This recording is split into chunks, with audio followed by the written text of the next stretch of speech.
Hello everyone, welcome to home science classes. Home science classes में आपका स्वागत है। कैसे हैं आप? आशा करती हूँ अच्छे होंगे, खुश होंगे, मस्त होंगे और पढ़ाई कर रहे होंगे। आपको पता है कि हमारा जो टॉपिक चल रहा है वो रंग का चल रहा है। कल की क्लास में हमने रंग के बारे में कुछ चीजें समझी थी, कुछ अभी हमारी बाकी हैं जिसे आज हम डिस्कस करेंगे। सबसे पहले कल हमने ये देखा था कि आपको पहले ही बता दिया था कि जो रंग का टॉपिक है ये थोड़ा-सा कॉम्प्लिकेटेड है और आपका ये लॉन्ग भी है थोड़ा-सा। तो सबसे पहले हमने ये देख लिया था कि हमें अपने कलर के टॉपिक में क्या-क्या बिंदु देखने हैं। जिसमें सबसे पहले हमने देखा कि हम रंग के अर्थ को समझेंगे, रंग के महत्व को समझेंगे, रंग के सिद्धांत को समझेंगे जिसमें हमें 2 सिद्धांतों के बारे में बात करनी है। एक है आपका प्रांग प्रणाली, दूसरा है आपका मुंसिल प्रणाली। हालाँकि कल हमने ये इसमें से काफ़ी कुछ चीज़ों को देख लिया था। उसके बाद हम बात करेंगे रंगों के परिमाण की, जो कि कल ही हमने बात किया था। इसी में हम देखेंगे रंगों का वर्गीकरण करेंगे, साथ ही साथ प्रांग रंग योजना की बात करेंगे, मुंसिल रंग योजना की बात करेंगे। विभिन्न कक्षाओं के लिए जो रंग योजना तैयार की जाती है, जैसे आपके बाथरूम में कौन-सा रंग होना चाहिए, आपके बेडरूम में कौन-सा रंग होना चाहिए, महिलाओं के लिए क्या कलर होना चाहिए, पुरुषों के लिए क्या कलर होना चाहिए, इन सब से रिलेटेड हमें बातें समझनी थी। साथ ही साथ हम देखेंगे रंग का जो भावनात्मक पक्ष है, क्या होता है? जैसे उदासीन रंग कौन से हैं? आपके ये जो आपके तटस्थ रंग हैं किसे कहते हैं? शांति का प्रतीक कौन-सा है? वैभव का प्रतीक कौन-सा है? तो इसमें कई रंग के कई पक्षों को हमें समझना है। कल इन सारी चीज़ों के बारे में हमने समझा था। हमने देखा था कि रंग का अर्थ क्या है? साइक्लोपीडिया के अनुसार, जो एनसाइक्लोपीडिया के वॉल्यूम 6 के अनुसार रंग की जो परिभाषा दी गई थी, हमने उसके बारे में समझा था। साथ ही साथ हमने देखा था कि जो हमारे इंद्रधनुष में 7 रंग पाए जाते हैं, वो कौन-कौन से होते हैं? कब हमें सफ़ेद रंग दिखाई देता है? कब हमें काला रंग दिखाई देता है? अगर इंद्रधनुष में जो 7 रंग हैं, उनमें से कोई एक रंग दिखाई देता है, तो उसका कारण क्या है? अगर 6 रंग आपको दिखाई देते हैं, तो उसका कारण क्या है? इन सब पर हमारी चर्चा हुई थी। फिर इसी के बाद हमने रंग के महत्व के बारे में समझा था। आप सभी को पता है कि रंग हमारे जीवन में प्रकृति ने पहले से ही भर कर भेजा है। रंग के बिना हमारा जीवन क्या है, ये बिल्कुल बेरंगा सा लगता है, ठीक? तो हमने देखा था कि जो ये रंग हैं, ये रंग व्यक्ति में सुंदरता प्रदान करते हैं, विविधता प्रदान करते हैं, मनोभाव में बदलाव लाने में सहायक होते हैं, रोशनी बढ़ाने, घटाने, घर के आकार को बढ़ाने, घटाने, व्यक्तित्व को निखारने, इन सारी चीज़ों में रंग जो होते हैं, वो महत्वपूर्ण भूमिका निभाते हैं।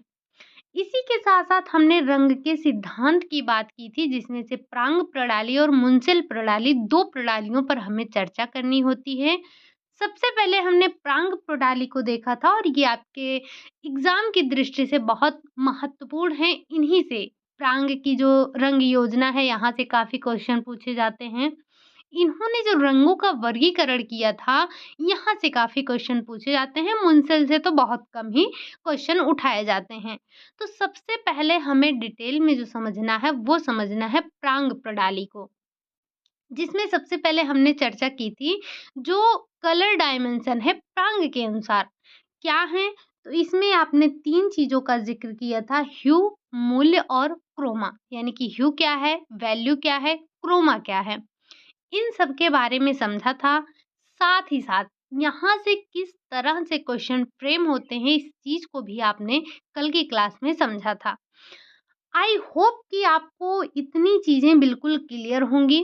कल हमने थोड़ा-सा ये भी देख लिया था कि जो प्रांग महोदय हैं, उन्होंने रंगों का वर्गीकरण कैसे किया था, ठीक? लेकिन आज फिर से हम इनको देखेंगे। बाकी इतनी जो बातें हमने कल की थी, उम्मीद है कि आपको चीज़ें समझ में आई होंगी। ये भी उम्मीद कर रही हूँ कि कल की क्लास को हमने आज अच्छे से रिकॉल भी कर लिया है। चलते हैं, बढ़ते हैं अपने कलर के टॉपिक में ही थोड़ा-सा अपने कार्यक्रम को आगे बढ़ाते हैं और हम पढ़ते हैं प्रांग के अनुसार जो रंगों का वर्गीकरण किया गया था, वो कितना था? तो ये आप सभी ने देखा था कि प्रांग महोदय ने रंगों का जो वर्गीकरण किया था, वो 5 श्रेणियों में किया था। कितने में? 5। पूछ लिया जाता है बहुत साधारण-सा। जिसमें पहला क्या था? प्राथमिक रंग, दूसरा क्या था? द्वितीयक रंग। लेकिन ध्यान रखना है तीसरा आपका तृतीयक रंग नहीं बल्कि मध्यवर्ती रंग था, जिसे हम माध्यमिक या फिर मध्यवर्ती रंग के नाम से जानते हैं। चौथा इन्होंने बताया तृतीयक श्रेणी और पाँचवाँ इन्होंने बताया चतुर्थ श्रेणी। अब एक-एक करके इनके एक-एक श्रेणियों के बारे में समझते हैं और आप सभी को पता होगा कि पता नहीं कितनी बार अगर आपने पीवाईक्यू लगाया होगा, तो आपने ये देखा होगा कि प्रांग के अनुसार प्राथमिक रंग हैं। कौन? प्रांग के अनुसार प्राथमिक रंग कौन-सा है? स्वतंत्र रंग कौन-सा है? पूछा जाता है आपसे और आप सभी को ये पता ही होना चाहिए कि जो प्राथमिक रंग है, कौन-सा है। सारी चीज़ें आपकी कवर अप होंगी विथ आपको फिगर यहाँ पर लिया गया है चीज़ों को, ठीक? तो चलिए सबसे पहले हम चलते हैं जो प्रांग महोदय के द्वारा दिया गया प्राथमिक रंग है। ये जो आपका इमेज लगा है, एक्चुअली जब इमेज आपके यहाँ बुक वगैरह से लिए जाते हैं, तो बिल्कुल आपके जो ये पीडीएफ बनता है, उसी के अनुसार लग जाते हैं। बट ये जो आपका इसमें लगता है, तो थोड़ा-सा ज़ूम करने वाली दिक्कत यहाँ पर आ जाती है। तो यहाँ पर जो पीडीएफ यानी कि जो इमेज लगती है, वो बड़ी छोटी-सी लगती है, तो थोड़ा-सा हमें उन्हें ज़ूम करके देखना पड़ता है। तो आपको परेशान नहीं होना है, चीज़ें यहाँ पर आपकी लिखी गई हैं, ठीक? सबसे पहले हम बात करेंगे प्राथमिक रंग। जितना-जितना बिंदु इसमें लिखा गया है, आपको इतने बिंदुओं को रट जाना है, ठीक? ये आपके लिए बिंदु जितने भी शब्द लिखे गए हैं, ये सारे के सारे आपके क्वेश्चन ही हैं। सबसे पहले प्रांग ने जो रंगों का वर्गीकरण किया, कितने प्रकार से किया? 5 प्रकार से किया। ये आपका जो बीच में तीसरा वाला है, ये मध्यवर्ती आपका काम गड़बड़ कर देता है। और हम क्या करते हैं एग्ज़ाम में जब ये एक आपका एक क्रम से लगाने के लिए आता है, तब हमें दिक्कत करता है। हम प्राथमिक, द्वितीयक और तृतीयक लगा देते हैं, जबकि हमें प्राथमिक ध्यान रखना है, द्वितीयक ध्यान रखना है, देन हम मध्यवर्ती को रखेंगे और उसके बाद हम तृतीयक और चतुर्थ को रखेंगे, ठीक? सबसे पहले समझते हैं जो प्राथमिक रंग है, यानी कि आपका प्राइमरी कलर क्या है? तो प्राइमरी कलर आपके 3 हैं। कौन-कौन से? सबसे पहले ये जो आपके प्राथमिक रंग होते हैं, ये आप इन्हें अन्य रंगों से मिलाकर प्राप्त नहीं कर सकते हैं। हाँ, इन रंगों को मिलाकर आप अन्य रंगों को प्राप्त कर सकते हैं, लेकिन और किसी भी रंग को मिलाकर आप इन्हें इन्हें प्राप्त नहीं कर सकते हैं, इसीलिए हम इन्हें स्वतंत्र रंग के नाम से जानते हैं। और ये आपके प्राथमिक रंग तो हैं ही हैं। अब ये प्राथमिक रंग हैं कौन-कौन से? तो थोड़ा-सा अगर हम इसे ज़ूम करना चाहें और आपको दिखाना चाहें, तो ये आपको बिल्कुल अभी क्लियर दिख रहा होगा कि आपके प्राइमरी कलर कौन-कौन से हैं। आई थिंक कि यहाँ पर हमें अलग से लिखने की ज़रूरत नहीं है कि प्राइमरी रंग कौन-कौन से हैं, क्योंकि ये इमेज आपको पहले ही बता दे रहा है कि प्राथमिक रंग कौन-कौन से हैं, ठीक? तो जो आपका प्राइमरी कलर है, कौन-कौन सा है? येलो, दूसरा ब्लू, तीसरा क्या है? रेड। ये जो 3 रंग हैं आपके, इन्हें हम प्राथमिक रंग कहते हैं और इन्हीं रंगों को मिलाकर अभी आप आगे देखेंगे कि कौन-सा रंग मिलाने से कौन-सा रंग बनता है। लेकिन ये जो आपके 3 रंग हैं, इन 3 रंगों को आप कहीं किसी और रंग को मिलाकर नहीं प्राप्त कर पाएँगे।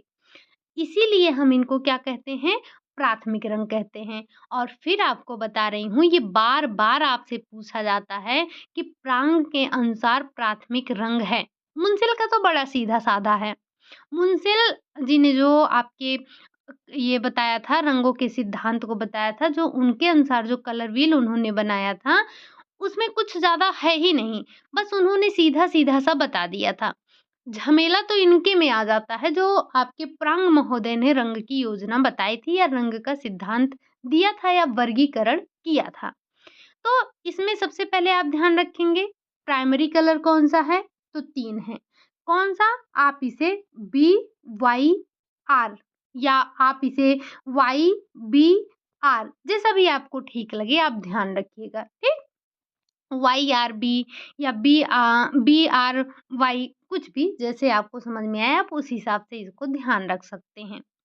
तो जो प्रांग महोदय के द्वारा रंग योजना बताई गई, प्राथमिक रंग या प्राइमरी कलर जो उन्होंने बताया, इसी 3 को बताया, ठीक? और इसे हम स्वतंत्र रंग कहते हैं और आपको पता है कि स्वतंत्र रंग क्यों कहते हैं? क्योंकि हम इसे किसी और रंग से प्राप्त नहीं कर सकते हैं, ठीक? इसीलिए हम इसको क्या कहते हैं? इसीलिए इसे हम स्वतंत्र रंग कहते हैं, प्राथमिक रंग कहते हैं जो कि आपका लाल, पीला और नीला है, ठीक? उम्मीद है कि ये पहला आपका क्लियर हो चुका होगा। चलिए बढ़ते हैं दूसरे पर जो कि है आपका द्वितीयक रंग योजना जिसे हम सेकेंडरी बोलते हैं। तो ये जो आपका सेकेंडरी है या बाइनरी इसी को बोल देते हैं। तो ये जो दूसरी आपकी रंग योजना है, ये कैसे बनाई जाती है? या जो दूसरा रंग है आपका ये कैसे होता है? द्वितीय श्रेणी का। इसमें जब आप 2 प्राथमिक रंग मिलाते हैं तब, यानी कि जब 2 प्राथमिक रंगों को समान मात्रा में आप मिलाते हैं, तो इससे जो आपको रंग उत्पन्न होता है वो द्वितीय श्रेणी का या हम कह सकते हैं सेकेंडरी रंग आपको प्राप्त होता है। जैसे जैसे अगर हम देखें तो ये भी आपके 3 ही हैं। कौन-कौन से हैं? थोड़ा-सा अगर हम इसे ज़ूम करना चाहें, तो आप यहाँ पर बिल्कुल क्लियर देख सकते हैं। आई थिंक कि इससे बड़ा करने की आवश्यकता नहीं है, ठीक? अब ये जो सेकेंडरी कलर है, सबसे पहले तो आप यहाँ पर देखिए, इस वाले जो आपका इमेज है, अगर इसे आप देखेंगे, तो ये रेड, ब्लू और आपका जो येलो है, ये तीनों कौन से कलर थे? प्राइमरी कलर थे, राइट? ये आपके तीनों प्राइमरी कलर थे। फिर हमने जब रेड और सबसे पहले तो आप यहाँ पर यही ध्यान रखेंगे कि जो आपके सेकेंडरी कलर हैं वो कौन-कौन से हैं। तो वो आपके पर्पल, ऑरेंज और ग्रीन यही 3 हैं, ठीक? अब हम इन्हें प्राप्त कैसे करते हैं? ये भी आपसे क्वेश्चन पूछा गया है कि जब आप येलो और ब्लू मिक्स करेंगे तो कौन-सा कलर बनेगा? जब आप येलो और रेड मिक्स करेंगे फिर क्या बनेगा? जब आप ब्लू और रेड को मिक्स करेंगे फिर क्या बनेगा? ठीक? तो यहाँ से ऐसे भी आपसे क्वेश्चन पूछा जाता है निम्नलिखित में से द्वितीयक श्रेणी का रंग कौन-सा है? या निम्नलिखित में से प्राथमिक श्रेणी का रंग कौन-सा नहीं है, कौन-सा है? इस तरह से आपसे क्वेश्चन ये जितनी बा जितने शब्द मैंने बोले हैं या जितने क्वेश्चन यहाँ पर बोले ये सारे के सारे क्वेश्चन आपके एग्जाम में आ चुके हैं। जैसे ये 3 क्वेश्चन आपके रेडीमेड, ये 3 क्वेश्चन यहाँ से आप रेडीमेड मान कर चलिए, तो 6 क्वेश्चन आपके इसी जो आप चार्ट देख रहे हैं आपकी नज़रों के सामने है, यहीं से तैयार होता है, ठीक?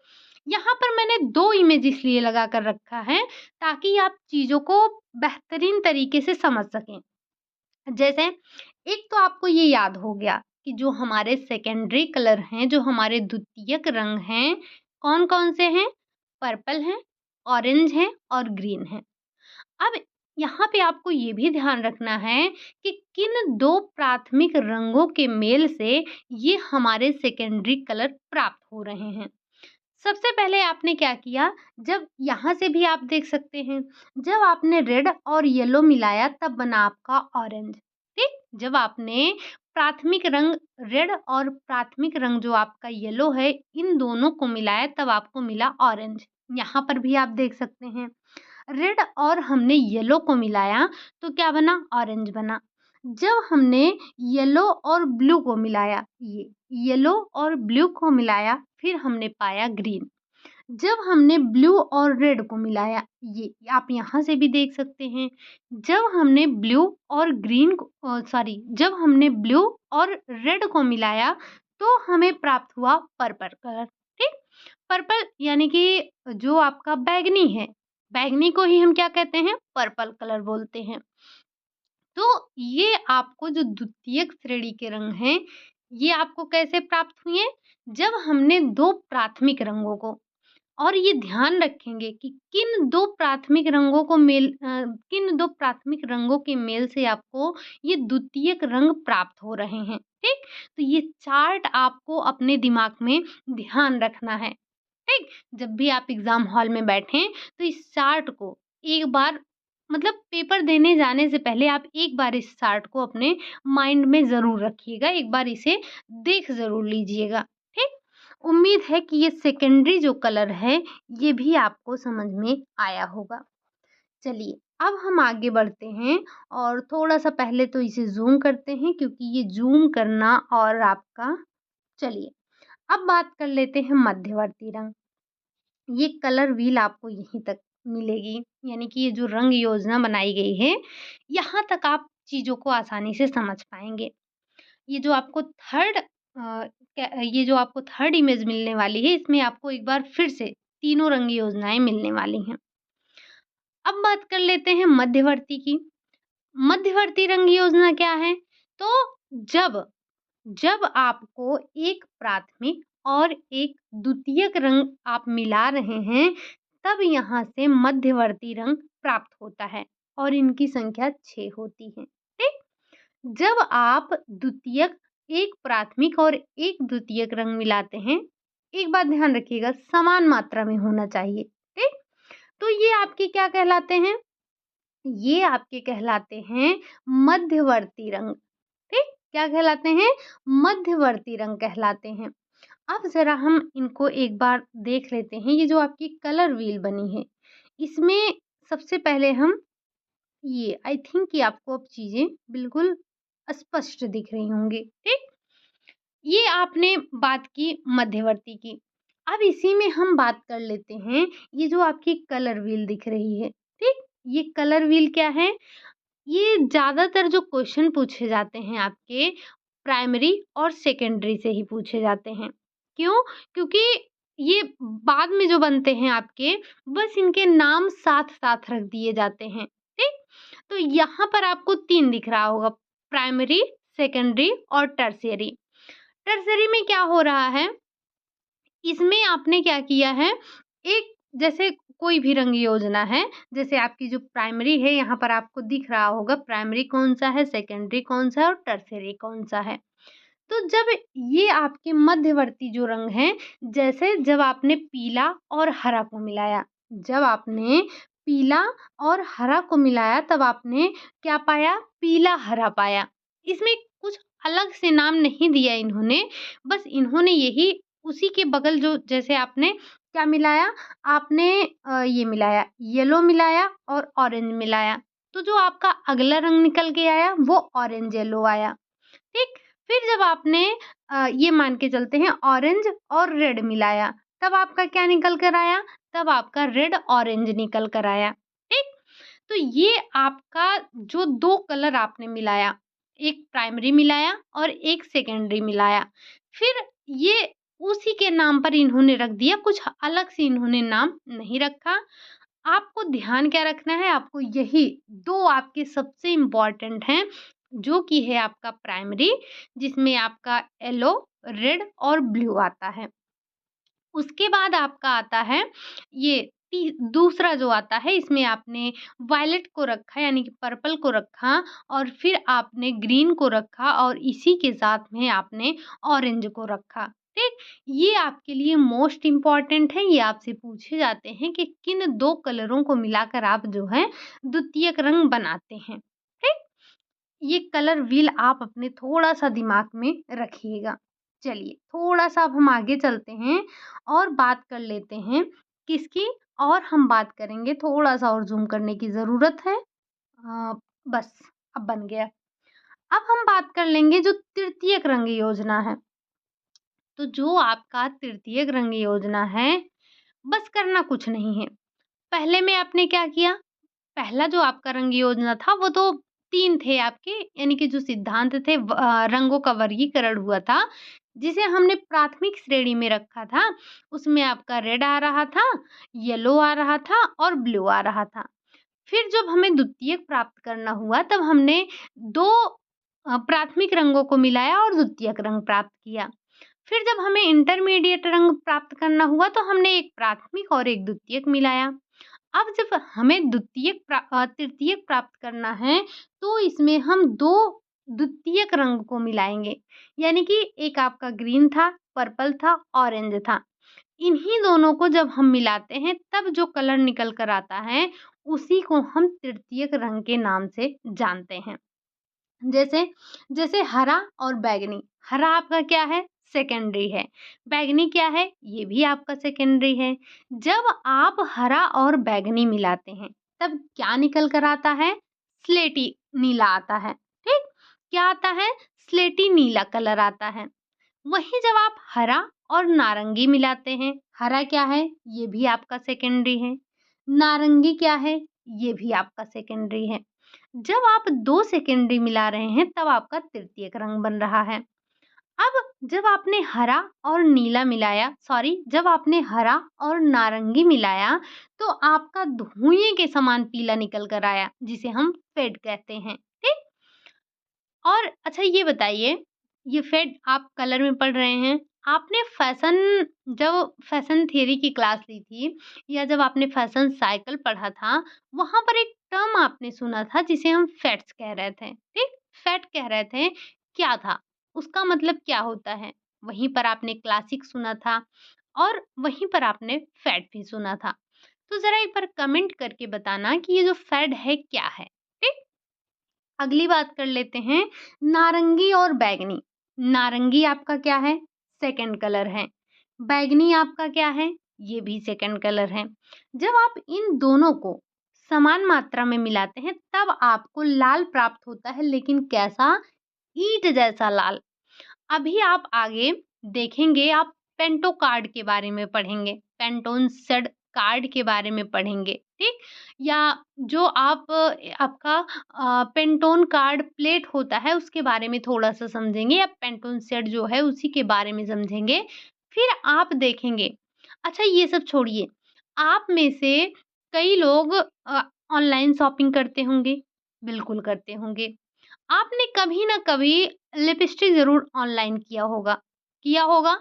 उसमें जब आप देखते हैं तो वहाँ पर आपको, जैसे ये आपकी जो लिपस्टिक हो गई, यहाँ नीचे आपको एक नंबर दिया होता है। जैसे रेड है, उसका अलग नंबर होता है। उसके बाद कोई मस्टर्ड येलो हो गया, रेड हो गया, रोज़ी रेड हो गया, पिंक हो गया, बेबी पिंक हो गया, ऐसे तमाम रंग होते हैं ना, उसपे एक नंबर लिखा होता है। आप देखेंगे जो लिपस्टिक आप मँगवाते हैं उसमें पीछे एक नंबर लिखा होता है। क्यों लिखा होता है? वो जब अगर आप उस नंबर से, जैसे उस लिपस्टिक के पीछे लिखा है रेड, वो भी है, रेड ही है और उसमें नंबर लिखा है आपका 10, और आपने एक और रेड मँगवाया, उसमें नंबर लिखा था 20। अब दोनों के कलर में डिफ़रेंस होगा कि नहीं होगा? रहेगा, बिल्कुल रहेगा। तो ये क्या होता है, जब आप पेंटोन सेड कार्ड पढ़ेंगे तो वहाँ से आपको चीज़ें समझ में आएँगी कि ये कलर डिफ़रेंस क्यों है। जैसे हमारा ईंट भी लाल होता है, मिर्च भी क्या होती है? लाल होती है। साथ ही साथ जैसे आपने कोई कपड़ा लिया है वो भी लाल होता है। लेकिन क्या आपके पास जैसे रेड कलर के मानते हैं 4 ड्रेस हैं, ठीक? क्या चारों सेम सेम एकदम डिट्टो वही कलर है? नहीं, कलर में आपको डिफ़रेंस मिलता है, ठीक? तो जब आप नारंगी और बैंगनी इन दोनों रंगों को मिक्स करते हैं तब आपको मिलता है ईंट जैसा लाल रंग, ठीक? ईंट वाला लाल रंग अलग है। आपका जो रेड आपका जो कपड़ा है वो अलग लाल है। साथ ही साथ आपके घर में जो और भी सामान है जो आप देखेंगे रेड कलर में है, लेकिन अंतर रहता है उन सभी में, ठीक? चलिए, ये आपका था तृतीयक। अब थोड़ी-सी अगर हम बात कर लें चतुर्थ श्रेणी के रंग की, तो इसमें आपको बहुत ज़्यादा कुछ ध्यान नहीं रखना है। हालाँकि हमने बताया कि ये जो है थोड़ा-सा खिचड़ी जैसा बना के रखते हैं। तो जब आप 2 तृतीयक श्रेणी के रंगों को मिलाते हैं, तब आपको जो रंग प्राप्त होता है, उसे हम चतुर्थ श्रेणी के रंगों में रखते हैं। जैसे जैसे जब आप तृतीयक पीला मिलाते हैं और तृतीयक नीला मिलाते हैं, तब आपको प्राप्त होता है हरा।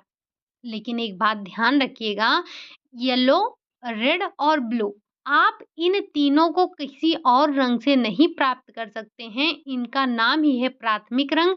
इन्हें हम स्वतंत्र रंग कहते हैं क्योंकि आप इन्हें किसी और रंग को मिक्स करके नहीं प्राप्त कर सकते हैं। ठीक?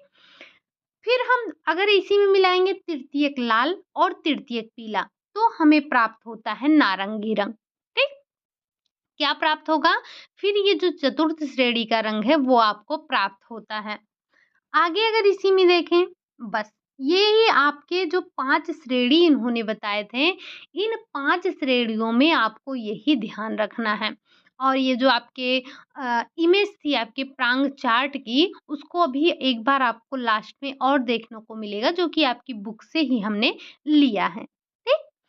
तो ये हमने देखा कि प्रांग ने जो रंगों को श्रेणियों में विभक्त किया था, कौन-कौन से थे। आई होप कि ये आपको पाँचों श्रेणी समझ में आई होंगी। अब चलते हैं, हम थोड़ा-सा आगे बढ़ते हैं और प्रांग रंग योजना की बात कर लेते हैं। बड़ा क्वेश्चन पूछा जाता है, एक रंगीय रंग योजना क्या है? समीपवर्ती रंग योजना क्या है?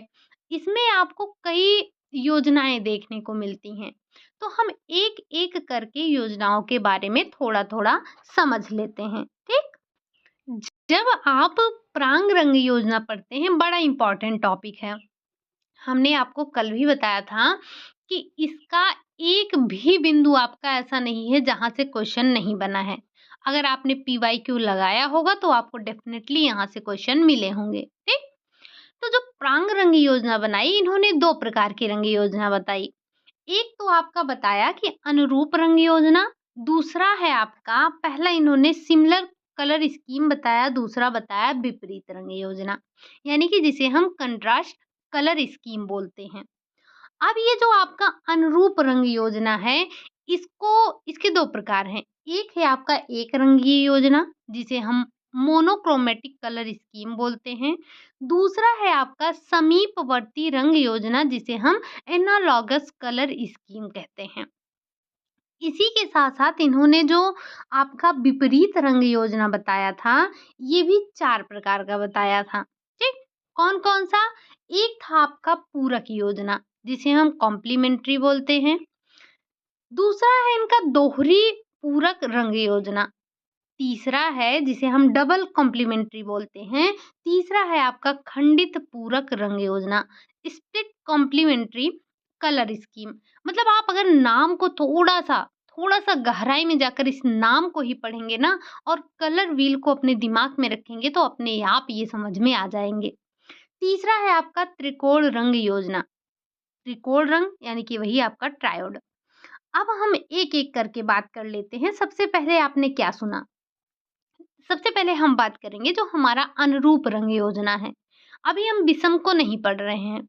सबसे पहले बात करेंगे जो आपका अनुरूप रंग योजना है, और अगर आप देखना चाहें, अगर आपके पास बुक है जो एनसीईआरटी बेस्ड है तो वहाँ पर ये चीज़ें आपको बड़ी ही क्लियर कट मिल जाएँगी। ठीक? हम बात कर रहे हैं किसकी? अनुरूप रंग योजना, एक रंगीय योजना की। जिसमें आपको अब एक रंगीय योजना क्या है? आपको ऐसे ही समझ में आ रहा होगा, एक रंगीय योजना, ठीक? एक रंगीय योजना क्या है? तो एक रंग से, मतलब एक रंगीय योजना एक ही रंग है, एक रंग का हल्के से गहरा या फिर गहरे से हल्का। जैसा अगर हम ये आपका ज़ूम करें, आपको शायद अच्छे से दिख सके ये वाला पीडीएफ आपको, ठीक?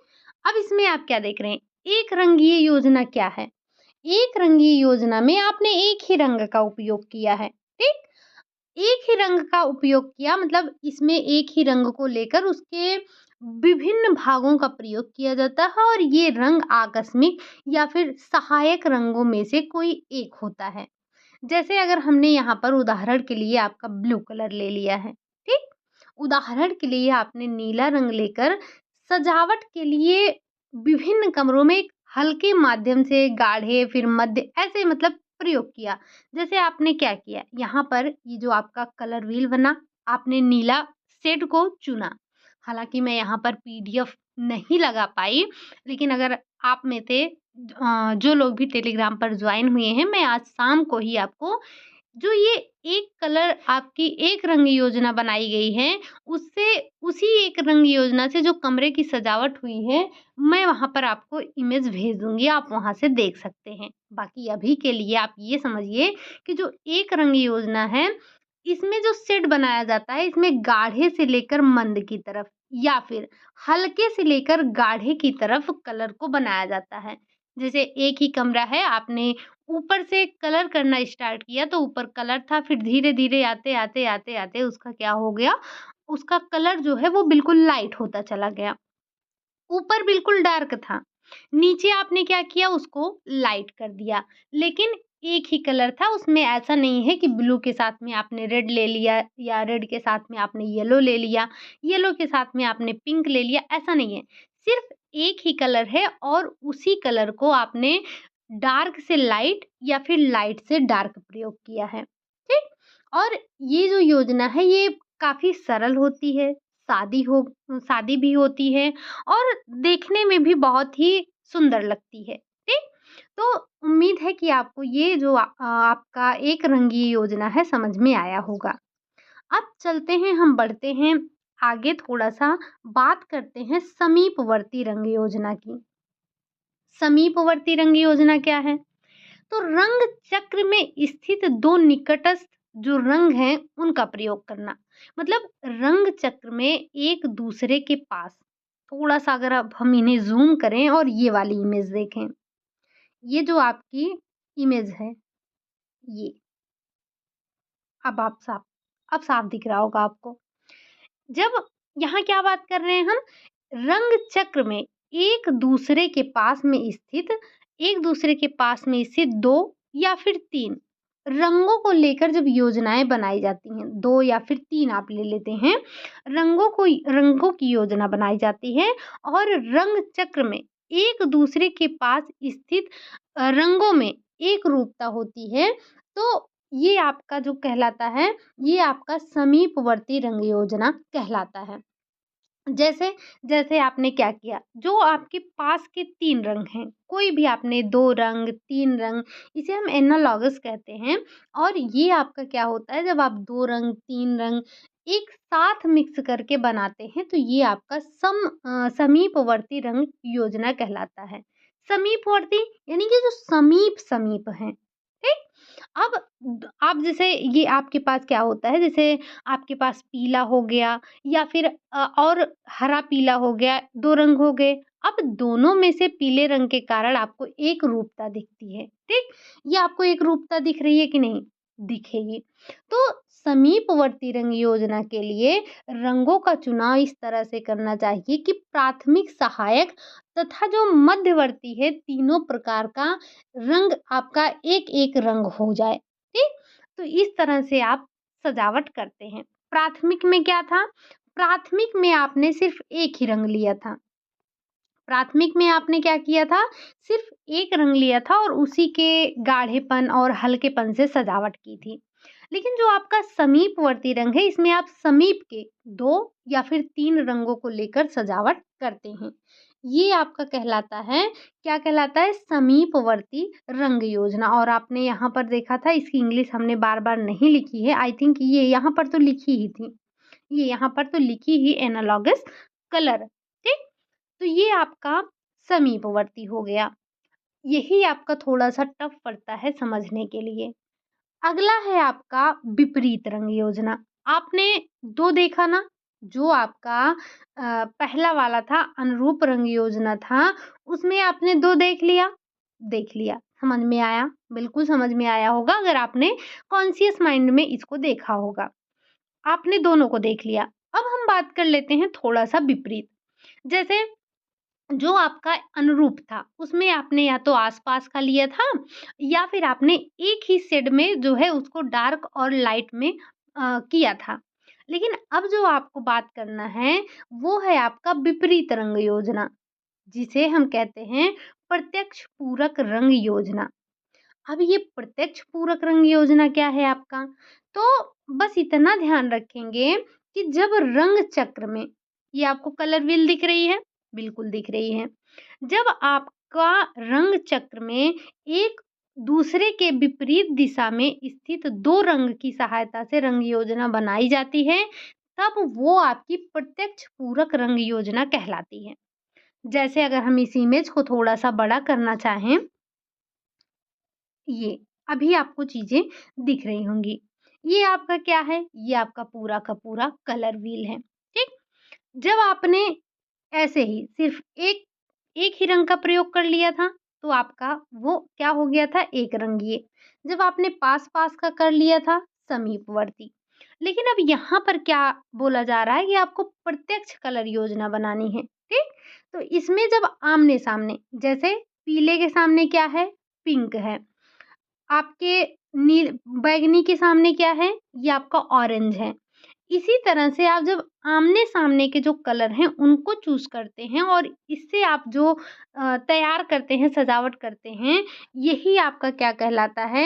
यही आपका प्रत्यक्ष पूरक रंग योजना कहलाता है। ठीक? क्या कहलाता है आपका? ये आपका प्रत्यक्ष पूरक रंग योजना कहलाता है। ठीक? चलिए, बढ़ते हैं अगले की तरफ। ये अभी आप किसमें देख रहे हैं? विपरीत में देख रहे हैं। विपरीत का मतलब कभी भी आपका अगल-बगल से नहीं होगा और ना ही आपका एक साइड से लिया जाएगा। ठीक? अब हम बात कर लेते हैं दोहरी रंग योजना की। अभी आपने क्या देखा था? प्रत्यक्ष पूरक रंग योजना। अब आप देखेंगे दोहरी पूरक रंग योजना। कोई भी 2 रंगों को लेकर उनके दोनों के विपरीत रंगों के द्वारा जो रंग योजना बनाई जाती है, उसी को हम दोहरी पूरक रंग योजना के नाम से जानते हैं। जैसे जैसे आप एक बार अगर इस इमेज को देखेंगे, तो आप समझ पाएँगे, ठीक? ये आपने क्या किया? ये है आपकी दोहरी, डबल कॉम्प्लीमेंट्री है, ठीक? इसमें आपने क्या किया? इसमें आपने जैसे ये और ये, इसके मतलब जैसे आपने ये देखा था, प्रत्यक्ष पूरक रंग योजना देखा था, तो उसमें सिर्फ़ आपने एक के आमने-सामने के लिया था। लेकिन यहाँ पर आपको 2 के आमने-सामने का लेना है, कोई भी 2 के आके आमने-सामने का रंग हो।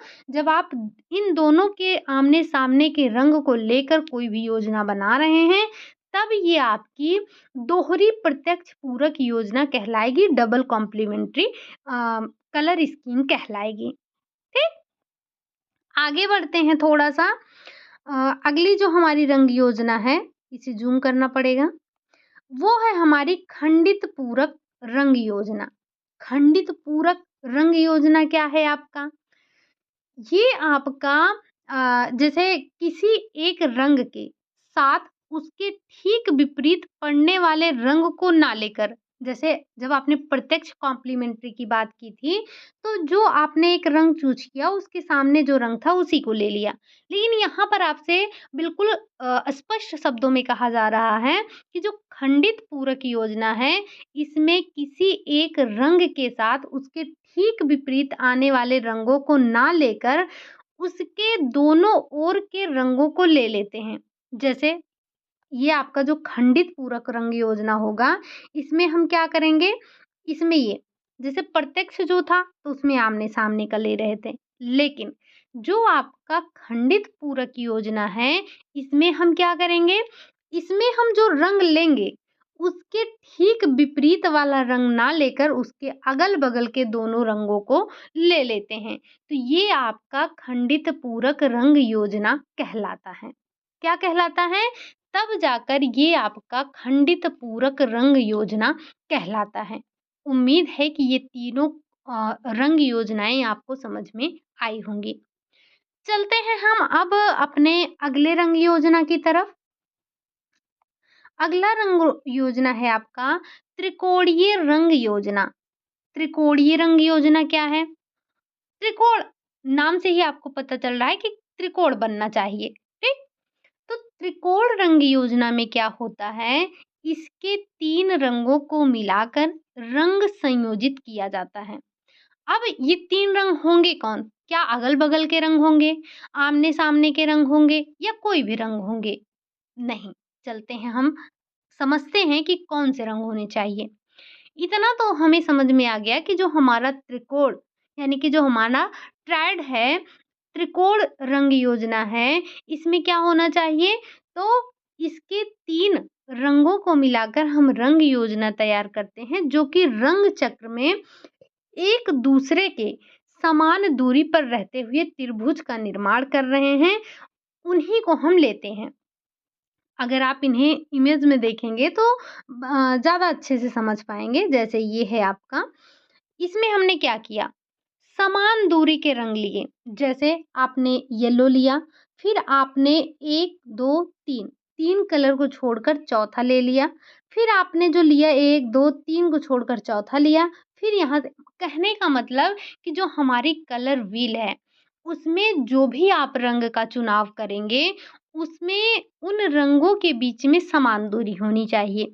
जैसे अगर आप यहाँ पर उदाहरण के लिए तो यहाँ पर ये आपका इमेज में दिया ही गया है। लेकिन हम ये मान लेते हैं कि हमें ग्रीन लेना है, ठीक? हमने जब ग्रीन ले लिया, ग्रीन के बाद हमें 1, 2, 3 इन तीनों को छोड़ देना है, ये चौथा ऑरेंज वाला ले लेना है। फिर 3 को छोड़ना है, 1, 2, 3 फिर हम ये पिंक ले लेंगे। फिर आप देखेंगे यहाँ पर 3, 3 छूट रहा है ना? तो जब आप रंग चक्र में जो इनके बीच की दूरियाँ तीनों तीनों रंगों को लेते हैं तो और इनके तीनों के बीच की दूरियाँ समान होती हैं, तो जो इस तरह की रंग योजना बनाई जाती है, उसे हम तृतीय या तीसरी रंग योजना के नाम से जानते हैं, या फिर इसी को आप क्या कहते हैं, ज़ूम ज़्यादा हो गया आपका। इसी को हम त्रिकोण रंग योजना के नाम से जानते हैं। ये आपने क्या समझा? ये आपने ये जो रंग योजनाएँ थी उसके बारे में आपने बाखूबी समझ लिया। उम्मीद है कि ये रंग योजनाएँ आपको बेहतर तरीके से समझ में आई होंगी और हमने बिल्कुल सरल तरीके से आपको समझाने की पूरी कोशिश की है। एक बार आप इन्हें कहीं न कहीं नोट डाउन कर लीजिएगा तो शायद आपके लिए काफ़ी आसान हो जाएँगी चीज़ें समझना, ठीक? अच्छा, कल हमने एक बात और की थी। हमने कल ये टिन, सेड, टोन इनके बारे में बात किया था ना? किया था ना? और ये आपसे पूछे भी जाते हैं कि टिंट क्या है, शेड क्या है और आपके टोन क्या हैं? तो ये तीनों के तीनों चीज़ें आप पढ़ते हैं वैल्यू में। वैल्यू कल ही आपने देखा था कि जो आपका वैल्यू होता है, ये जो आपने परिमाण पढ़े थे, रंग के डायमेंशन पढ़े थे, उसका ये दूसरा प्रमुख था। दूसरा प्रमुख परिमाण था, जो कि रंग के हल्केपन और गहरेपन को बता रहा था, ठीक? अगर आपसे कभी भी पूछा ही जा रहा है कि ये जो आपका वैल्यू है, क्या दर्शाता है? हालाँकि ये कई बार पूछा जा चुका है और पूछने का बस इनका जो लैंग्वेज है वो चेंज हो जाता है। जैसे कभी आपसे पूछ लिया हल्केपन और गहरेपन को कौन दर्शाता है? या पूछ लिया इन्होंने जो वैल्यू है वो किस चीज़ को दर्शाती है? या फिर इन्होंने एक तरफ आपका वैल्यू, क्रोमा और ये आपका जो है क्या है ह्यू, तीनों दे दिया और उसके साइड में एक तरफ गर्म ठंडापन दे दिया और चमक मंदता दे दिया, हल्कापन और गहरापन दे दिया। पूछ लिया सुमेलित है, नहीं है, कौन-सा सुमेलित है, कौन-सा सुमेलित नहीं है, या फिर दे दिया आपको मिलान करने के लिए, ठीक? तो इनका क्वेश्चन हर एग्ज़ाम में पूछा जाता है यहाँ से वैल्यू, क्रोमा और ह्यू से। लेकिन बस पूछने का जो इनका तरीका होता है वो डिफरेंट होता है, ठीक? तो हमने बात किया था कि ये आपके किसी भी रंग के चमक या सॉरी, ये जो आपके हल्केपन और गहरेपन, देखिए हल्कापन और गहरापन अलग है, चमक और मंदता अलग दर्शाया जाता है, ठीक? तो जब हम बात कर रहे हैं कि ये आपका किसी रंग या किसी गहरे रंग में सफ़ेद मिलाना, ये आपका क्या कहलाता है? ये आपका टिंट कहलाता है, ठीक? जैसे कोई भी कलर है आपके पास, वो आपके पास गहरा रंग है, आप उसमें जैसे सफ़ेद मिलाते चले जाएँगे, ठीक? जैसे-जैसे आप सफ़ेद मिलाते चले जाएँगे, वो आपका हल्का होता कलर चला जाएगा और जब गहरे रंग से सफ़ेद रंग बनता है, तो वो आपका टिंट कहलाता है। बहुत बार पूछा गया क्वेश्चन है। अगला है, जब आप किसी रंग में, कोई रंग है आपके पास, अगर आप उसमें ग्रे रंग मिलाते हैं, तो वो आपका टोन कहलाता है। ये भी आपसे कई बार पूछा गया है। अगला है आपका किसी रंग में ब्लैक मिलाते हैं, यानी कि कोई भी रंग है जब आप उसे ब्लैक मिला देते हैं उसमें, तो वो आपका शेड कहलाता है। ठीक? टिंट, शेड और आपका टोन, ये 3 शब्द हैं, 3 क्वेश्चन हैं और आपसे ये भी ये भी आपसे मिलान के रूप में पूछे जाते हैं और साथ ही साथ आपसे ये कौन-सा सुमेलित है, कौन-सा सुमेलित नहीं है, इस तरह से क्वेश्चन पूछे जाते हैं। तो चीज़ों को थोड़ा-सा आपको ध्यान रखना है, ठीक? सफ़ेद मिल रहा है किसी रंग में, टिंट हो जाएगा। किसी रंग में काला मिल रहा है, आपका शेड हो जाएगा। किसी रंग में अगर आपने ग्रे मिला दिया है, तो ये आपको ये जो ग्रे रंग है, ये आपको टोन कहलाता है। इसी में आप थोड़ा-सा ध्यान रखेंगे, जैसे सफ़ेद रंग, रंग में वृद्धि करता दिखाई देता है और आकार में भी वृद्धि करता है। ये जो आपका सफ़ेद रंग होता है, ये आपके रंगों में वृद्धि करता है, साथ ही साथ आकार में भी वृद्धि करता है, क्योंकि ये जो होते हैं प्रकाश को परावर्तित करते हैं, ठीक? दूसरा ही अगर हम इस काले की बात करें, ये जो आपका शेड बना रहा है, काला रंग है, तो काला रंग, रंग की कमी करता हुआ दिखाई देता है। आपके आकार को घटता हुआ दिखाता है क्योंकि ये प्रकाश को अवशोषित करता है। क्या करता है ये? ये प्रकाश को अवशोषित कर लेता है। और अगर हम इस ग्रे की बात करें, तो ये जो आपका ग्रे रंग है, ये उदासीन रंग होता है, ठीक? क्या है आपका उदासीन रंग आपको ये ग्रे की वजह से ग्रे आपका उदासीन रंग दिखाई देता है। काला रंग पर सफ़ेद रंग का कम स्पष्ट दिखाई देता है, जबकि सफ़ेद रंग पर जो काला रंग आप लगाते हैं, तो ये आपको अधिक स्पष्ट दिखाई देते हैं क्योंकि सफ़ेद रंग परावर्तित करता है, जबकि जो काला रंग आपका है, वो अवशोषित कर लेता है। ठीक? तो ये आपके 3-4 बिंदु थे, जिन्हें आपको ध्यान रख लेना है। चलिए, अब थोड़ा-सा हम आगे बढ़ते हैं और बात कर लेते हैं थोड़ा-सा क्रोमा के बारे में। क्रोमा, तीव्रता, कल भी आपने इसके बारे में थोड़ा-सा समझा था। थोड़ा-सा हम इसके बारे में आज भी समझ लेते हैं, ठीक? तो क्रोमा क्या है? क्रोमा आपका कल भी आपने देखा था, किसी रंग में उसके सामने के रंग को मिलाने से उसकी चमक या फिर मंदता को कम या ज़्यादा किया जा सकता है, यही आपका क्रोमा कहलाता है। बिल्कुल साधारण से शब्दों में समझेंगे, ये पूछा भी जाता है कि चमक यानी कि चमकपन और मंदपन का कारण क्या है? कल हमने एक चीज़ और आपको बताया था। जैसे आपसे तो ये अभी तक और हमेशा यही पूछा जा चुका है कि चमकपन और मंदपन के लिए कौन ज़िम्मेदार है? लेकिन थोड़ा-सा यहाँ पर अगर आपसे घुमाकर क्वेश्चन पूछ लिया गया, तो शक्ति और कमज़ोरी को कौन प्रदर्शित करता है? इस बात को भी आप रखेंगे क्या? शक्ति। शक्ति यानी कि जो आपकी चमक है और कमज़ोरी, क्या है? कमज़ोरी। कमज़ोरी आपको क्या दर्शाती है? कमज़ोरी आपको दर्शाती है मंदता को, ठीक? तो ये दोनों टर्म आप इन दोनों शब्दों को भी थोड़ा-सा ध्यान रखेंगे, ये आपसे एग्ज़ाम में पूछे जा सकते हैं, ठीक? अगर हम बात कर रहे थे क्रोमा की, तो क्रोमा के जो आप थोड़ी-सी एक बात ध्यान रखेंगे क्रोमा के बारे में कि कुछ रंग अन्य रंगों की अपेक्षा तीव्र होते हैं और तीव्र रंगों में उनके पूरक रंगों को मिलाकर उनकी तीव्रता को हम कम कर सकते हैं। तीव्र रंगों की तीव्रता को बढ़ाने के लिए उसके पास उसके पूरक रंगों को रखा जाता है। ठीक? ये कुछ थोड़े से गुण हैं, बाकी आपसे अभी तक यही पूछा गया है। चमक और मंदता को क्रोमा दर्शाता है। ठीक? क्रोमा या फिर इसी को हम तीव्रता कहते हैं। अब अगर थोड़े से हम रंगों के गुणों के बारे में बात करें तो वो क्या है? ये जो इसके और गुण हैं, अब चाहे आप इनको अलग-अलग पढ़िए या बस इतना ही इनमें ध्यान रखिए, ये आपके लिए इम्पोर्टेंट है। अगर आपसे पूछा जाए गर्म रंग और ठंडा रंग, हालाँकि यही पूछा भी जाता है कि गर्म रंग कौन-से हैं, ठंडा रंग कौन-सा है, हल्का रंग कौन-सा है, भारी रंग कौन-सा है। अगर हम बात कर रहे हैं गर्म रंग, तो इसमें आपके पीला, लाल, नारंगी आते हैं। इन्हें हम क्या कहते हैं? इन्हें हम ये गर्म रंग कहते हैं और ध्यान रखिएगा, सिर्फ यही आपके पीला, लाल, नारंगी ही नहीं, इन तीनों रंगों के मेल से जो रंग बनेंगे, जिनकी उत्पत्ति होगी, वो भी गर्म रंग की ही श्रेणी में आएँगे। वहीं अगर हम बात कर रहे हैं ठंडा रंग की, ठंडा रंग क्या है? नीला और हरा। यहाँ पर आप नीला और हरा कॉमा लगाकर लिखेंगे। तो जो ये नीला और हरा रंग हैं, ये आपके ठंडे रंग के अंतर्गत आते हैं।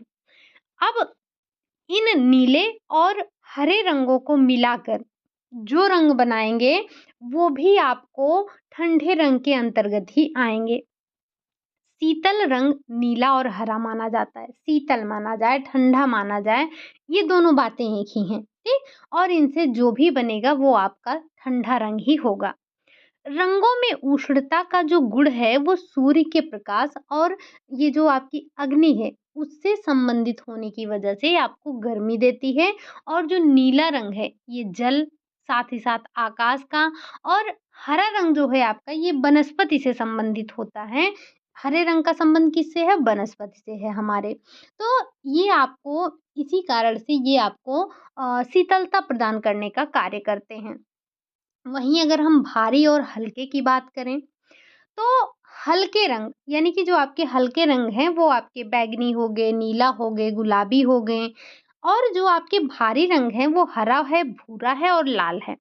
भारी रंग के अंतर्गत आप हरा, भूरा और लाल को रखते हैं, जबकि आपका हल्के रंग के अंतर्गत बैंगनी, नीला और गुलाबी रखते हैं। ठीक? अगर हम बात करें, ये आपका इसमें पीला रंग है नहीं, ये जो पीला रंग है ये भी आपका भारी रंग के ही अंतर्गत आता है।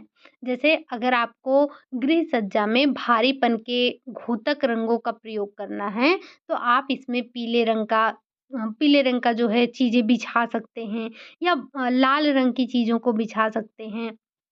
ये सारी चीज़ें आपकी क्या होती हैं? भारी रंग के अंतर्गत आती हैं। वहीं अगर हम बात करें आगे बढ़ने वाला रंग, आगे बढ़ने वाला, पीछे हटने वाला, ये सब आपने सुना है। तो आगे जो बढ़ने वाला रंग है वो पीला, लाल, नारंगी आता है इसमें।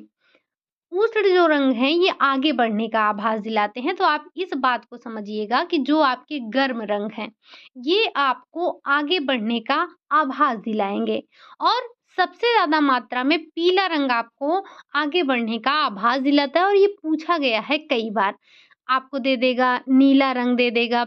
नीला रंग आपका क्या है? नीला और हरा, ये दोनों ही आपके पीछे हटने का आभास दिलाते हैं।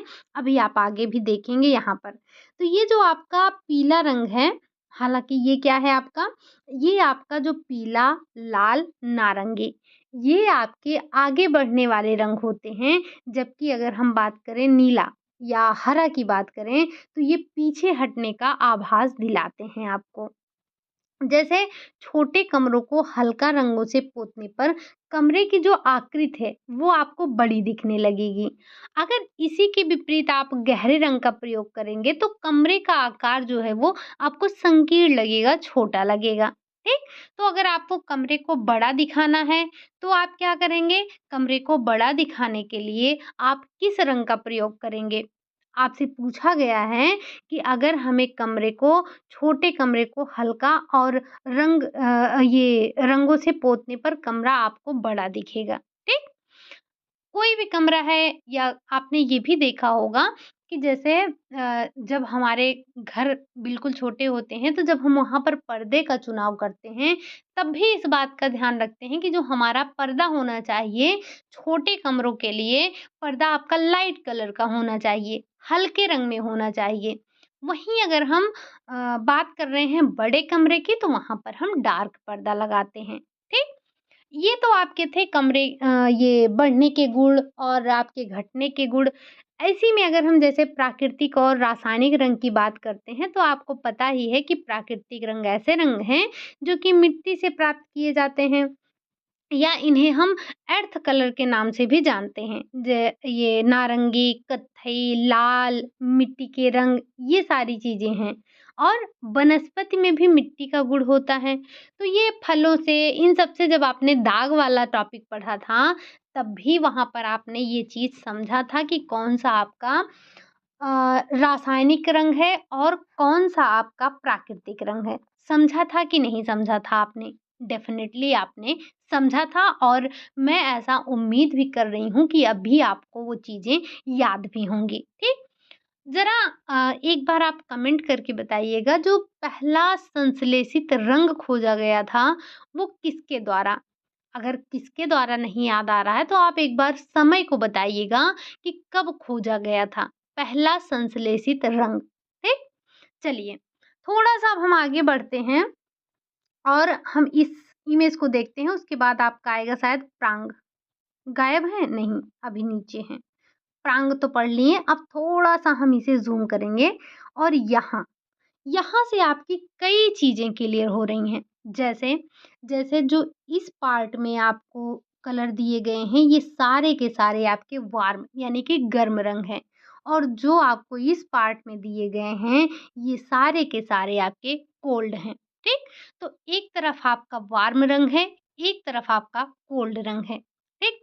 यहाँ से आप क्या समझ सकते हैं? पहली बात, यहाँ पर आपको प्राइमरी कलर दिख रहे हैं। ये जो अभी तक आपने पढ़ा या जो आपका महत्वपूर्ण बिंदु था जो आपने पढ़ा, वो सारा का सारा आपको इस चार्ट में दिख रहा है। क्या दिख रहा है? ये पहला जो आपको चार्ट दिख रहा है इसमें आप प्राइमरी कलर देख लीजिए। क्या है? ब्लू है, रेड है, येलो है। वैसे ही ये बड़ा-बड़ा लिखा गया है। दूसरा जो है आपका वो सेकेंडरी कलर है जो कि यहाँ पर आपको दिया भी गया है। ये देखिए सेकेंडरी कलर आपका वायलेट हो गया, सेकेंडरी कलर आपका ऑरेंज हो गया, सेकेंडरी कलर आपका ग्रीन हो गया। क्या-क्या देखा आपने? ब्लू ये आपका प्राइमरी कलर है, ब्लू, येलो, रेड ये आपका प्राइमरी है, वायलेट, ऑरेंज और ग्रीन ये आपका सेकेंडरी है। टर्शियरी में आपने इन तीनों को रखा है यानी कि जो इन वायलेट और रेड से बना, रेड वायलेट हो गया। जो आपका वायलेट और ब्लू से बना, ब्लू वायलेट हो गया। ग्रीन और ब्लू से बना, ब्लू ग्रीन हो गया। आपका ग्रीन और येलो से बना, येलो ग्रीन हो गया। आपका ऑरेंज और येलो से बना, येलो ऑरेंज हो गया। ऑरेंज और रेड से बना, ऑरेंज रेड हो गया। बस आपको कुछ और ध्यान ही नहीं रखना है। सिर्फ आपको प्राइमरी और सेकेंडरी पर फोकस करना है। ठीक? ये आपने देख लिया। आपके वार्म रंग में कौन-कौन सा था? तो आपका रेड वायलेट हो गया, रेड हो गया, ऑरेंज रेड हो गया, ऑरेंज हो गया, येलो ऑरेंज हो गया और येलो। ये इतने आपके वार्म की श्रेणी के अंतर्गत आते हैं। वहीं अगर हम बात करें वायलेट आपका, ब्लू वायलेट आपका, ब्लू आपका ब्लू ग्रीन हो गया, ग्रीन हो गया और ग्रीन येलो ग्रीन हो गया। ये सारे के सारे आपके कोल्ड रंगों में आते हैं। जैसे आपका जो ये आपका जैसे जो आपके ठंडे रंग हैं, नीले हो गए, आपका ग्रीन हो गया, हरा हो गया, इन सब से जो मिलाकर रंग बनेंगे, वो आपके सारे के सारे ठंडे ही होंगे। ठीक? चलिए, ये आपने समझ लिया मोटा-मोटी, पूरा आपने रंग योजना पढ़ लिया। अब वैसे आपकी प्रांग रंग योजना समाप्त है, लेकिन थोड़ा-सा हम और देखते हैं, क्या देखेंगे? ये तो जितने भी इमेज यहाँ पर लगे थे, ये सारे के सारे आपके गूगल बाबा की देन है और ये हमने आपको समझाने के लिए उठाए थे और कोई पर्पज़ था नहीं हमारा। आ जाते हैं हम अब यहाँ पर। अब ये तो बड़ी मुसीबत है कि यहाँ पर पूरा दिखेगा ही नहीं। बाकी ये आपके बुक में है जो आपके बुक का बैक कवर है वहाँ से हमने लिया है और ये इमेज आपको हमने पहले भी भेजी थी। उम्मीद है कि आपने देखा होगा टेलीग्राम पर। अगर नहीं देखा है तो जाकर जॉइन कर सकते हैं। लिंक आपको डिस्क्रिप्शन में मिल जाएगा, वहाँ से आप जॉइन कर लेंगे और आप वहाँ पर जाकर देख सकते हैं। ठीक? हम बात कर लेते हैं थोड़ा-सा यहाँ पर, तो आप यहाँ पर देख सकते हैं कि कौन-कौन सा आपका प्राइमरी कलर है, कौन-कौन सा आपका सेकेंडरी है, कौन-सा टर्शियरी है। इन्होंने देखिए जितना भी आपका 1-1 है वो आपका पहला है, जो आपका 2 है वो आपका दूसरा है और जो टर्शियरी है उसपे इन्होंने 3 लिख कर रखा है। तो यहाँ पर थोड़ा-सा समझने में दिक्कत होगा, अभी आपने ऊपर सब कुछ समझा है। तो मुझे नहीं लगता है कि यहाँ पर आपको बार-बार समझने की ज़रूरत है। बाकी ये आपके बुक में दिया गया है, टेलीग्राम पर आपकी शेयर है, आप वहाँ से जाकर देख लेंगे। लिंक आपको डिस्क्रिप्शन में मिल ही जाएगा। ठीक? तो ये थी आपकी प्रांग कलर व्हील जिसे आपने देखा। ये अब बाकी ये भी आप देख सकते हैं कि यहाँ पर आपका प्राइमरी कलर दिया गया है, ये आपका एनालॉगस दिया गया है, ये ह्यू है यानी कि आपके कलर का नाम है। साथ ही साथ यहाँ पर आपको मिल जाएगी सेकेंडरी जो सेकेंडरी कलर हैं और यहाँ पर आपको मिल जाएगा कॉम्प्लीमेंट्री। ये हैं आपके टिंट। क्या हैं आपके? ये टिंट हैं। इसी के साथ-साथ आपका ये इंटरमीडिएट कलर जो था वो मिल जाएगा। ये स्प्लिट कॉम्प्लीमेंट्री मिल जाएगी और ये आपका हो जाएगा शेड। इसी के बारे में तो आपने पढ़ा है, यहाँ पर टोन नहीं दिया गया है, बट हमने आपको चीज़ों को बहुत ही आसान तरीके में समझाने की कोशिश की है। उम्मीद है कि प्रांग महोदय आपको समझ में आ गए होंगे। ठीक? प्रांग महोदय के बारे में हमने इतना कुछ पढ़ा, उम्मीद है कि आपको चीज़ें समझ में आ गई होंगी। अब कल की क्लास, आज की क्लास तो हम यहीं तक रखेंगे, अभी क्योंकि आपको पढ़ना है मुंसिल रंग योजना या मुंसिल रंग प्रणाली को पढ़ेंगे। इसमें ज़्यादा नहीं है, इन्होंने 3 वर्गों में विभाजित किया है। हम कल की जो हमारी क्लास होगी, हो सकता है कि थोड़ी आज से छोटी ही हो जाए, क्योंकि कल हमें इन्होंने जो रंगों का वर्गीकरण किया था, वो सिर्फ़ 3 प्रकार से किया था। तो कल हम थोड़ा-सा रंगों के जो मुंशिल महोदय के द्वारा दिए गए थे, उसके प्रकार को पढ़ेंगे। साथ ही साथ हम थोड़ा-सा रंगों के मनोभाव पर चर्चा करेंगे कि जैसे आपका लाल रंग है, क्या दर्शाता है, पीला रंग क्या दर्शाता है, काला रंग क्या दर्शाता है, इसी तरह से हम रंगों के बारे में अलग-अलग पढ़ेंगे। इसी के साथ-साथ हम कल थोड़ा-सा एक नई चीज़ पढ़ेंगे जो कि है आपका पेंटोन शेड कार्ड है, उसके बारे में समझेंगे, जानेंगे और कल हमारा जो कलर का ये सिद्धांत वाला टॉपिक था वो समझ में आ जाएगा, समाप्त हो जाएगा। उसके बाद एक क्लास आपकी और बचेगी जिसमें हम घर के गृह सज्जा में किस तरह से रंगों का प्रयोग करते हैं, उसके बारे में थोड़ा-सा पढ़ लेंगे क्योंकि आपसे बार-बार पूछा जा चुका है कि पुरुषों का रंग कौन-सा है, महिलाओं का रंग कौन-सा है, बच्चों का रंग कौन-सा है, स्टडी रूम में क्या रंग होना चाहिए, साथ ही साथ किचन का रंग कैसा होना चाहिए, इन सब के बारे में हम कल पढ़ेंगे, कल नहीं परसों की क्लास में। अभी कल की क्लास में तो हमें मुंसिल रंग प्रणाली के बारे में पढ़ना है। उम्मीद है कि आज की क्लास आपको पसंद आई होगी। क्लास थोड़ी-सी लंबी है, चीज़ें थोड़ी-सी ज़्यादा हैं, तो आपको समझना भी ज़्यादा पड़ेगा। बाकी आज आपने क्या-क्या समझा? तो सबसे पहले आपने ये जो प्रांग महोदय के द्वारा रंगों का वर्गीकरण किया गया था, 5 प्रकार का था, उसको आपने समझा। फिर प्रांग महोदय के द्वारा ही जो रंग योजना बनाई गई थी, उसके बारे में समझा। आपने टिंट, टोन और शेड के बारे में समझा, थोड़ा-सा तीव्रता के बारे में समझा, रंगों के थोड़े से गुण के बारे में समझा, ठंडे और गर्म रंग के बारे में समझा। उम्मीद है कि इतना चीज़ें आपको समझ में आई होंगी। कल की क्लास में हमें अभी एक सिद्धांत को और पढ़ना है। तो आज के लिए हम बस यही इतना रखते हैं। उम्मीद करते हैं कि चीज़ें आपको समझ में आ रही होंगी। अगर समझ में आ रही हैं चीज़ें, अच्छी लग रही हैं तो लाइक करिए, चैनल पर पहली बार आए हैं तो सब्सक्राइब करिएगा। साथ ही साथ कमेंट करके बताना मत भूलिएगा कि क्लास आपको कैसी लगी। अच्छा ये बताइए कि कोई कार्य आप करते हैं, कार्य कब तक आपका पूर्ण नहीं माना जाता है? जब तक आपको फीडबैक नहीं मिलता है। लेकिन आप लोग क्या करते हैं?